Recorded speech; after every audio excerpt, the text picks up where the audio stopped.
Well, it's that time again to reflect on what we've learned this module.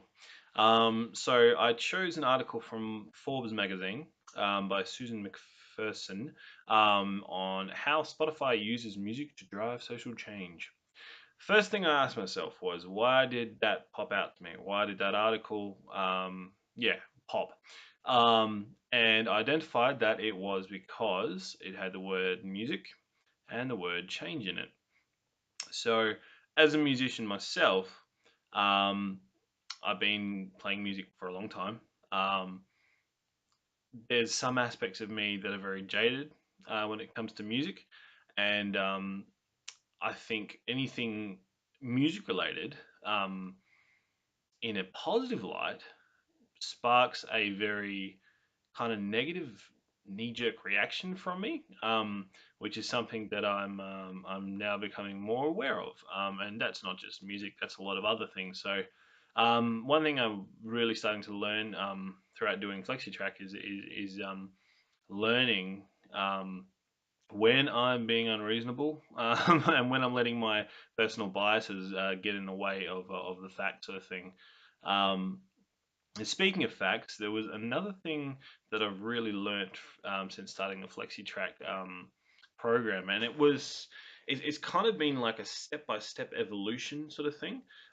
Before I started, I was very I was very easily influenced by articles. I would read something and I would go, okay, yeah, this sounds really good. This makes sense, and I would go and talk about it in a positive light to other people. I'm a positive person when it comes to those kind of things, um, but then there was very little reflection on, hey, who wrote this article? Uh, do they know what they're talking about? Do they have facts to back it up? There was nothing there before I really started this program. So the first thing I learned was to really start questioning sort of those things like who wrote the article, uh, are there facts, that kind of thing.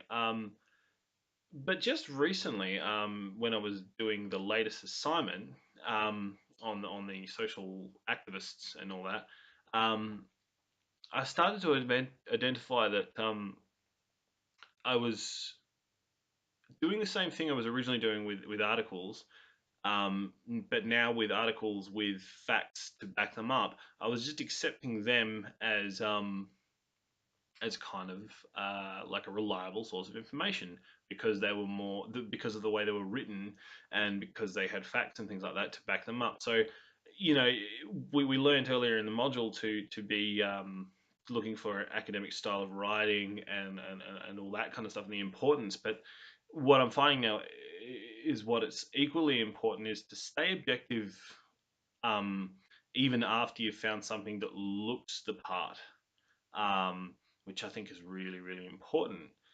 So yeah, basically what I'm talking about here a lot of the time as well is kind of confirmation bias. I'm now really aware that it's easy, it's easier to accept something as a good source of information if you want it to be.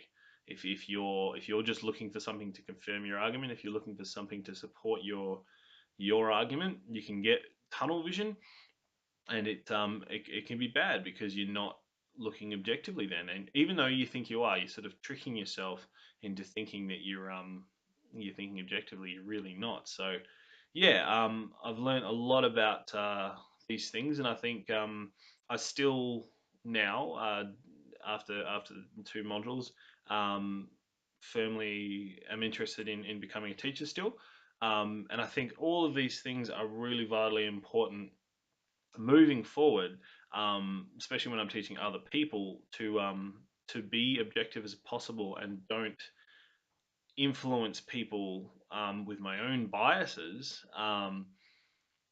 because we should be focusing on the real facts here and what's actually true. And finding out what's actually true is not that easy, I'm discovering, but it's really really important. I think it's one of the most important things that I've learned.